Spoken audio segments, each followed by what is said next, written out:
Hello, everybody. This is your man Curtis with Hot Fitness Online Global Live Personal Training and Coaching. In today's episode, we're going to be talking about metabolism. Everybody wants to raise it.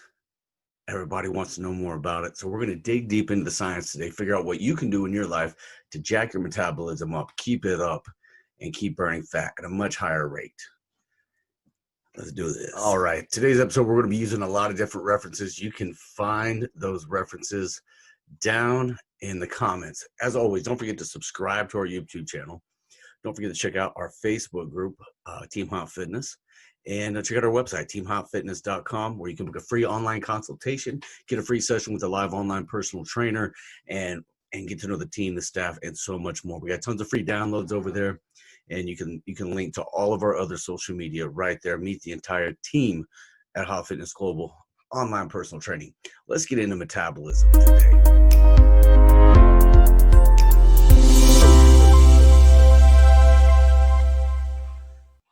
All right, now you really can't talk about metabolism without talking about your total daily energy expenditure. Now, one good reference site you guys could use is it's tdeecalculator.net. Yeah, just abbreviate it for you, tdeecalculator.net. That's going to give you a pretty good idea of how much total energy that you're expending each and every day.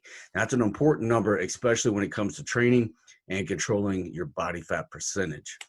All right, so the TDE is made up of a couple of things, a couple of different numbers. One is your resting metabolic rate. You may have heard of that. That's the energy required to keep your body functioning while you're at rest.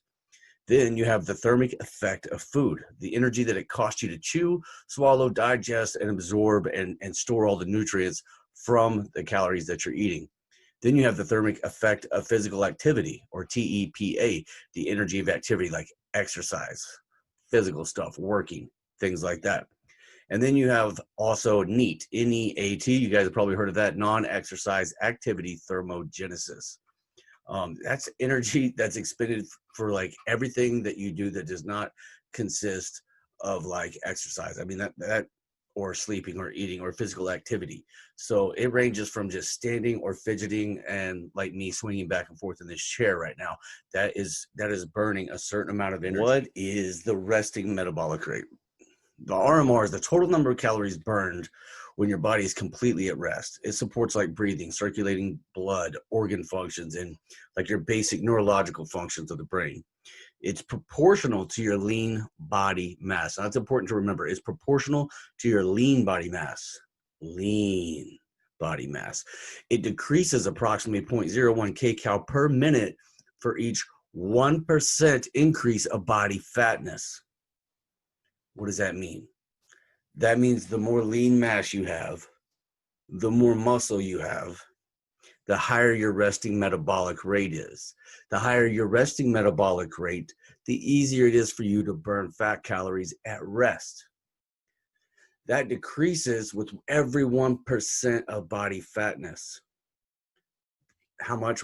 0.01 kcal a minute, right? So, like we tell all of our clients, the reason that we approach training with toning the muscles, developing the muscles, and in some cases for those who have goals of really packing on muscle, really focusing on hypertrophy and building muscle. Why?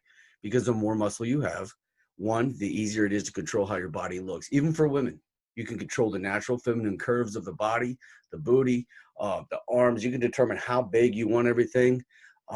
Just by developing the muscle, the natural curvature of the body, slimming the waist, rounding out the glutes, the hamstrings, the quads, everything.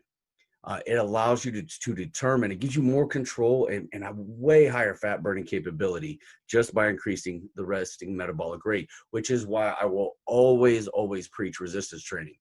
Resistance training allows you to develop and tone the muscle, right? And we want to do that because, one, we want to control how we look. We don't want to lose a bunch of overall weight because we could be losing lean mass with that. Then you get into what we call what people call skinny fat, right? So you can lose 30 pounds overall, but your body fat percentage really doesn't change at all, and you're still not happy with the way you look in the mirror. We want to fix that problem. We want to build your confidence, self-esteem, and we also wants you to really enjoy the body and the skin that you're walking around in while you're on the planet, because you have control of that and we can help.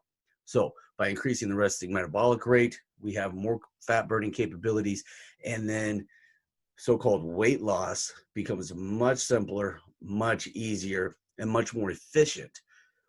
By that, I mean, you don't have to do hours and hours of cardio or get on extreme diets where you're cutting out complete macros like carbs.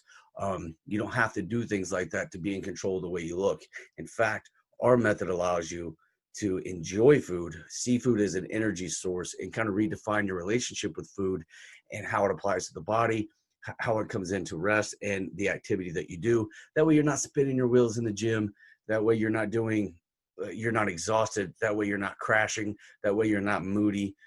That way you're not starving. You're not hungry. And we're going to get into all the reasons why those are bad, poor habits to develop. And you're operating from a place of desperation instead of a place from inspiration.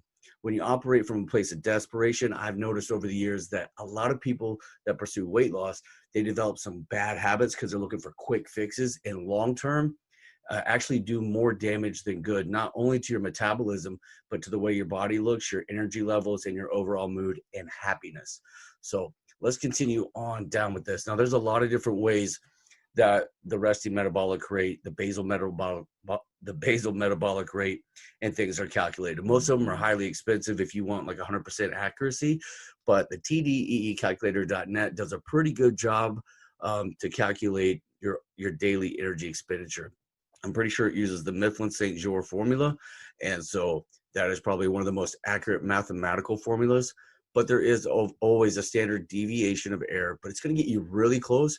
And it's what we use as a good starting point, as a good reference when we start training anybody in the world. Now, how much lean mass you have when you go to that website, if you know your body fat percentage or close, then punch that number in, because lean mass will significantly influence your resting metabolic rate. And the amount of lean mass on your body, science has proven, should always be considered when calculating your basal metabolic rate, your base metabolic rate, right? That's just how many calories you need to function, like to stay alive. Like that's like comatose, right? That's just bare minimum to keep your organs and your cellular operations moving forward and keeping you alive. So let's keep moving on here. Now, you can't control how old you are, but that does affect your resting metabolic rate. DNA can play a factor in your resting metabolic rate or your total daily energy expenditure. Genetics and epigenetics can also play a significant role. There's over 100 different genes that have been identified by scientists that are directly related to obesity. The fat mass and obesity associated gene is called FTO gene. It can cause people to overeat due to a feeling of low satiety, basically not making you feel full. I'm struggling with my words today, but yeah, it makes you feel hungry. It's a gene. Eating behaviors associated with increased appetite. You know, those include eating larger portions, preferring calorie-dense foods high in fat and sugar, foods that like taste good to the tongue. You know, highly palatable foods like appetizers and snacks, and they snack more frequently. This can be caused genetically through your DNA by the FTO gene. So if someone says they have shit genetics, it's not that that's completely untrue. It's not always an excuse. It's not that they're just looking for an excuse. There's science, evidence, but that doesn't mean there's no hope. And that doesn't mean you just give up just because you have a gene marker that is wanting you to eat more. It's just a signal to the brain. And there's ways that you can rewire the brain. And just knowing that is a thing. There's an alcoholic gene, but everybody that carries it isn't necessarily an alcoholic. And there's a reason for that. So you can totally modify your behavioral traits and your behavioral patterns through a lot of different methods out there. So don't give up hope if you feel like DNA is a direct contributor to obesity that you might be experiencing or your eating habits. So epigenetics. Epigenetics is a field of study that examines inheritable changes with our genetic expression that occurs without change to our underlying DNA sequence. It is both a regular and natural occurrence and is influenced by age, environment, diet, geographical location, lifestyles, and disease. So a lot of research still continues to examine potential links between epigenetics and TDEE, considering on how it influences the food uptake and overall metabolism, possibly altering the resting metabolic rate by a few percentage points, maybe 60 to 75 calories daily. But there are a lot of controllable factors that we're in control of when it comes to resting metabolic rate.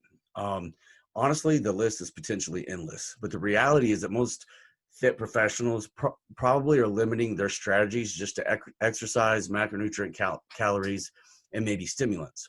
So stimulants you can consider like pre-workout, all this other stuff, fat burners, but basically most of them work off a thermogenic boosting effect. So the thermogenic effect, all right, that's increasing temperature of the cells, right? That's that hot feeling. That's when you like sometimes feel your skin crawling with certain fat burners. I could take a fat burner and immediately my armpits start sweating, even if the temperature isn't hot in the room I'm in. It can affect your resting metabolic rate 4 to 5% with edibles like caffeine, capsium. That can amount to maybe 15 to 25 calories in a day. Now, that's not a lot, guys. The pros and cons of stimulants, to me, you have to weigh out on your own personal level. One, there's going to be a cost involved with buying the supplement. Two, you may not react well with caffeine. It could cause anxiety. It could cause jitteriness. It can make you uneasy. There's a ton of stuff that it can do. It's not for everybody. And at 15 to 25 calories per day, I mean, it's still not, there's only 7 days in a week. So what are you looking at? Less than 200 calories in a week is what it's contributing to your resting metabolic rate. So to me, it's not a significant,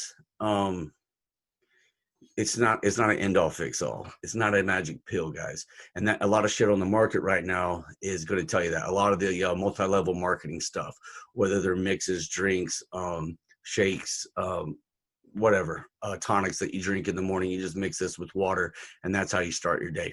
They are basing the results on something that science clearly says is only going to contribute to your fat burning capabilities 4 to 5%. That is a fraction of what really needs to be happening. So we really don't push a lot of supplements. I get asked all the time about supplements, fat burners, pre-workouts, all that stuff. Honestly, I want to see the big pillars of the lifestyle created before we start adding in the nutritional shit that is marketed as a magic pill, as an end all fix all to your problems, because it is not going to fix your problems. If you're really looking to get lean, you need to increase lean body mass. That is one of the big pillars, in my opinion. So building lean body mass is a highly effective method for boosting your resting metabolic rate. Now, this is going to take time, and it's going to take work, and it's going to take habit development, not only in nutrition, but also in the gym or in your home gym or using resistance bands or something to peak your muscle mass. Most humans' muscle mass is naturally peaked between 28 and 32 years old. After that, muscle loss will naturally begin to occur throughout the aging process. However, as I've always said, the ability to preserve your muscle mass, or even better, to build muscle mass, will preserve our age-related losses. Even a small gain, and this is a small gain, of 2 to 4 pounds of muscle mass can provide 7 to 8% boost in metabolism, which can add approximately 90 to 110 kcal to your total daily energy expenditure per day, or 9 to 11 pounds per year. Now, 2 to 4 pounds is nothing. Once you get away from the weight loss mentality and quit attaching your self-worth in like whether you're skinny or fat based on the number on the scale and how good you feel in your energy or your beauty, and you get away from that mentality of weight loss, then we get into physique. Physique is what most people, whether they know it or not, are truly desiring. They're wanting to sculpt their body. They're wanting to look a certain way, and they want to be in control of that. It has nothing to do with the number on the scale as far as how your physique looks. So with men and women, we do two things at once. And in the beginning, it's totally possible to burn fat while you build muscle. We have proven it time and time again, year after year after year after year. Thousands of clients after thousands of clients. In the initial stages, from someone that's sedentary coming onto a training program, absolutely we can burn fat while we build muscle. In fact, building the muscle only helps increase the fat burning capabilities and will continue to help increase your resting metabolic rate throughout your lifespan. You have to be willing to gain some lean mass to keep the fat down, which doesn't mean you're going to look like me. Doesn't mean you're going to look like Arnold Schwarzenegger or The Rock. Women don't want to be huge and bulky. You're not going to look huge and bulky. There is still a way to tone and sculpt the muscles and keep the feminine form while increasing your resting metabolic rate, so your fat burning capabilities become almost like, I hate to use this word because it's just overused in the fitness industry, but easy. All right, easy. Because once you achieve your goal, maintaining that physique is not challenging. It's so much easier to go out and have pasta and wine on a ladies' night or on date night, and it's not going to throw you off. Like, your body becomes really good because your metabolism is fucking stoked. And once you achieve that metabolism and you've designed the body and your lean muscle, your lean mass in proportion to your adipose tissue, your body fat is in the right ratio, well then we just feed the muscle and we're continually starving the fat. Let's go over some other factors that's going to help your resting metabolic rate. Sleep. A lack of sleep or sleep debt can negatively impact your resting metabolic rate. Why do you think so many people preach, 6 to 8 hours of sleep a night for adults? Because it helps maintain your resting metabolic rate. It also helps reduce stress, right? The body can become stressed just from moving around. We need to rest our minds as well. And we need a break sometimes just from the engagement of our day-to-day life. And that's what sleep is for. It's like a reset button. It gives us rest. Rest is extremely important factor to me. You cannot go in there coming from a sedentary lifestyle and start doing cardio 7 days a fucking week, high intensity interval training, P90X, whatever the fuck you're seeing on the internet, cutting your calories down to 800 calories a day and just burning the candle at both ends and expect that you're going to achieve some amazing results overnight in 30 days. What's going to happen is you're going to destroy your fucking metabolism long term. And sometimes, like, as a trainer, we have like two polarized ends of the spectrum when it comes to clients. We like to get them towards the middle ground. On the one hand, you got the client that is not very inspired and hard to motivate and hard to engage, hard to get them active in their daily life. And we can't make anybody want to live longer. We can't make anybody want to be healthier. But sometimes these people have just enough want to that they recruit our services. But still, we like to see a little more passion and fire in their bones because they're just kind of doing bare minimum and expecting better results. And it just doesn't work that way. On the other end of the spectrum, we have people that come in without the scientific education that we got to pump the brakes on. And pumping the brakes on these people can be extremely hard because we can see the long term on how it's going to affect, honestly, their quality of life, their happiness. It could totally destroy their quality of life. It could destroy their hormones, most importantly, their metabolism. And they're not going to achieve and sustain the goals that they're wanting to achieve. Sustaining the goals over a long period of time throughout your life is the goal. It should be the goal for everybody. You don't want to come in and get real quick results, bounce out, and then you've wrecked your metabolism. And you ever wonder why people that go on these crash diets, eliminating carbs, taking magic pills, doing something extreme for a short amount of time, get results, and then they end up gaining all the weight back or more? Take the TV show The Biggest Loser. Do a quick Google search on the long-term results of the people that go in there and lose the weight. The percentage, which is extremely high, like I think it's in the 90s, of all of the Biggest Losers gains not only all their weight back, but more. Why? Because of the methodology used to show dramatic results in a short amount of time for sensationalized advertising and marketing to the masses who are desperate. When you operate out of a place of desperation instead of inspiration, with a long-term vision and love of self, you are going to have potential dangers, injuries, and a low quality of life. It's going to affect your happiness, your sleep, your stress levels, cortisol levels, your metabolic rate, and it's going to do damage long term. It shouldn't be stressful, guys. It should be easy peasy lemon squeezy. Get the gains, get your rest, get your food, understand the science of slow is smooth, smooth is fast. I'm not shooting for overnight results. I'm here to play the long game, right? I'm going to be 90, still jacked and tan, surfing on a beach, turning heads. I'm still going to be mobile. I'm going to be walking and hiking with grandkids in my 80s without injury, still solid, still maintaining my lean muscle mass that is robbed through the aging process. That's going to strengthen my tendons, ligaments, my joints. I'm going to suffer a lot less injuries than my peers.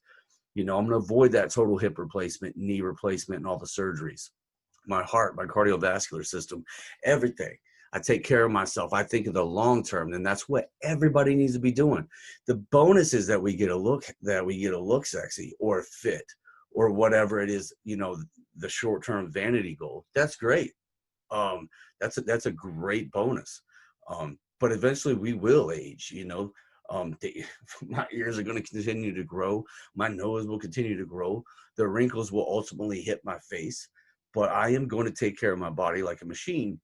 And there's nothing I can do about the aging process except to maintain or increase lean muscle mass, which is going to ultimately help you live longer. Let's continue on. Here's another thing a lot of people do a lot of mistake. Low caloric intake. A lot of people are surprised when they come aboard and train with this when I tell them how many calories they should be eating a week on our training programs.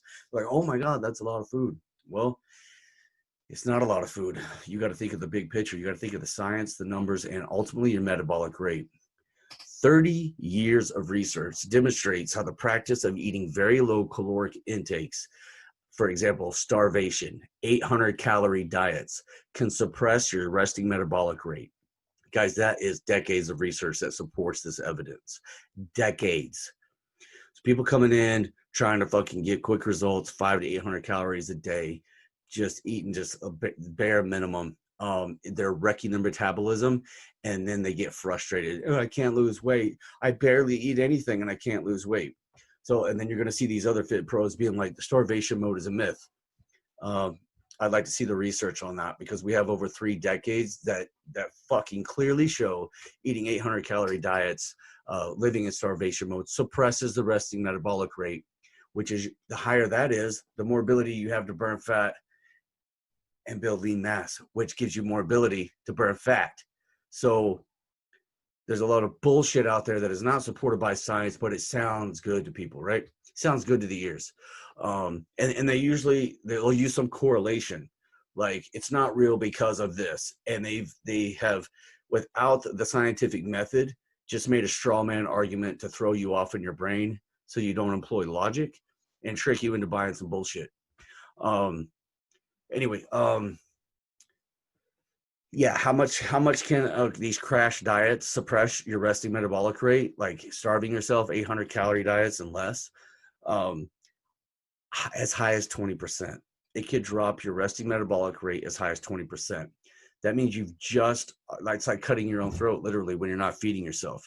You've just eliminated 20% of your fat burning capabilities just because you haven't ate.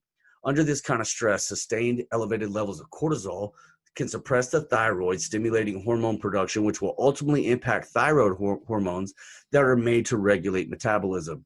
So a lot of people that end up with thyroid issues and things like that is probably damage done over the years from these crash diets that they tried to stick to, which ultimately were impossible. So when they start refeeding, the thyroid is no longer operating at its full potential like it used to. Starvation states can also waste away valuable muscle, which in turn also reduces the RMR. So we compound it. Just by starving yourself, you can reduce your resting metabolic rate 20%. Now, think of all the weight you're losing out of lean muscle mass, which increases RMR. You might as well just start adding on. You are going down, you're approaching everything the wrong way, ultimately destroying your metabolism. To put this into perspective for a person with a resting metabolic rate between 12 and 1500 calories, a 20% suppression, that can amount to 240 to 300 calories a day, or approximately 25 to 31 pounds annually that now you're putting on that you can't lose just because you tried to fucking eat less. I hope that sinks in. I hope that sinks in, and why we always preach, and we'll continue to preach, feed the muscle, starve the fat. You got to feed yourself. You got to have energy to operate. Your car will not run without enough fuel in it. If you're trying to get to New York from Oklahoma and you've only got enough fuel to get to Arkansas, you will fucking not make it, period. End of story. You got to feed it. You got to feed the car with fuel. Guys, it's simple. It's common sense, but it's not so common these days. The more I'm on the fucking internet watching these coaches who have no certification and no education come into the fitness industry trying to make a quick dollar and don't give two fucks about their clients, it's irritating. And it's like, I just want everyone to do their own research, go fact check everything. Google has a very cool place called scholarly articles. We try to post those as often as we can in our Facebook group so you can read the scientific studies for yourself. Go read the evidence. Not enough people are asking for the right evidence. All we care about is the marketing on the label. Guys, marketing is, they've had that science figured out on how to sell you shit you don't need for 100 years, right? Remember snake oil back in the Old West? Yeah, at the local carnival, snake oil, which is what it got deemed as, it cured fucking everything, but it was made up of bullshit. Or some mystic fucking root they found in Africa from some plant. People are still buying shit like this every fucking day. Every damn day, these companies make billions selling nothing that might contribute 1 to 6% of fixing your overall problem. Basically nothing. Because if that is the only thing you're doing to fix your problem and you don't get the meat and potatoes of what's going to fix your problem, the foundation of what's going to fix your problem, the pillars in your life that you need to include that are ultimately going to change your life, the 1% you'll never notice. You'll be dead before it can compound, and your habits are going to overpower that 1 to 6% anyway, and you're never going to see the results. And you'll try the next thing that comes along with the flashy marketing brand of the latest trend, the latest fad diet, whatever. Yeah, so we're just digging in. There's so much we can cover about metabolism, but let's talk about the hunger scale. All right, I'm going to include a link to a lot of this stuff, guys, in the description of this video. I want you to check out a lot of this stuff for yourself. The sensation of being hungry, right? Is a viable option to use as a guide, like, right, to avoid this starvation and overeating mode. But the sensation of hunger is considered plastic. It's modifiable. And for some, confusion exists in distinguishing between hunger and appetite. And we need to address that confusion today. So, the hunger's either way, even if you are confused about hunger and appetite, this scale right here is going to help you gain a sense of whether you're providing adequate food calories to your body to avoid starvation. In other words, it's going to give you the opportunity to listen to your body. All right. So we're going to hunger score our feelings 1 to 10. All right. Number 1, that's a low end, right? You're starving, you're weak, you're dizzy, you got a headache, and you have a lack of concentration. On the low end again, number 2, you're irritable, cranky, very hungry, very low energy, and lots of stomach growling. Number 3, strong urge to eat, stomach growls a little bit. Number 4, feeling a little hungry and you're thinking about food. Number 5, the body feels fueled, starting to feel satisfied, and you're neither hungry nor full. Number 6, fully satisfied, little full, but pleasantly full.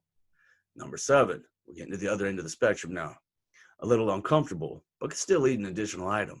Number 8, feeling fucking stuffed. Number 9, feeling bloated, very uncomfortable, and your stomach hurts.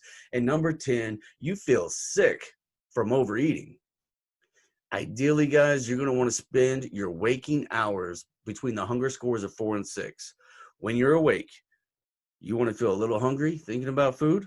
Body feels fueled, starting to feel satisfied. You're neither hungry nor full, or fully satisfied, little full, but pleasantly. When you're awake, you want to maintain that feeling throughout your day. And that is going to be a good spot to be in. And that's what we try to keep our clients in. We don't want anyone dropping below a 4. Hunger versus appetite. All right, let's take some time to understand some basic differences between hunger and appetite, and we're going to outline them right here. All right, hunger is considered a biological response to replenish the body's energy reserves. It protects us from starvation. It's usually triggered by an event occurring below the neckline: low blood sugar, empty growling stomach, hormone fluctuations, and a need to warm the body, hypothermia. If you're feeling extremely cold all of a sudden, you need to eat. Okay, that's a thermogenic effect that happens when we eat. The body is going to tell you when you're hungry. And what is hunger again? It's a biological response to replenish your body's energy reserves. It's your body telling you you need energy. The car is running out of gas. Appetite, let's talk about that. Appetite is based on a desire, an interest to eat a specific food. That's what appetite is. It's usually triggered by an event occurring below the neckline, consciously or subconsciously, and it's derived from thoughts, emotions, and moods. It comes from social things like happy hour, cultural things like family, environmental things like walking into a bakery and catching a whiff of the bread.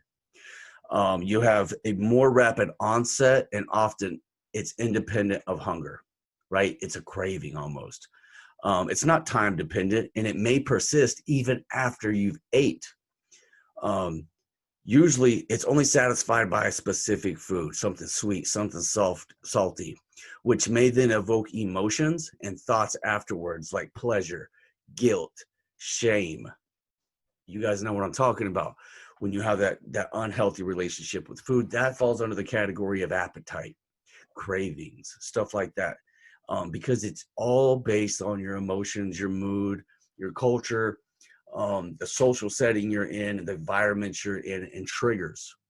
It doesn't mean you need to replenish energy in your body at all, because this shit can happen right after you fucking fully fed yourself, and all of a sudden you just want like that slice of pie, but you're stuffed.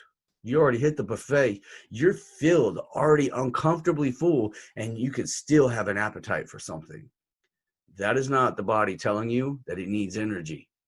That's coming from a place wired into your brain, your thoughts, your emotions, and your moods that could all be corrected over time. And we need to redefine your relationship with food. While resting metabolic rate is an important component of your total daily energy expenditure, it's a really accurate measurement is kind of elusive for a lot of people.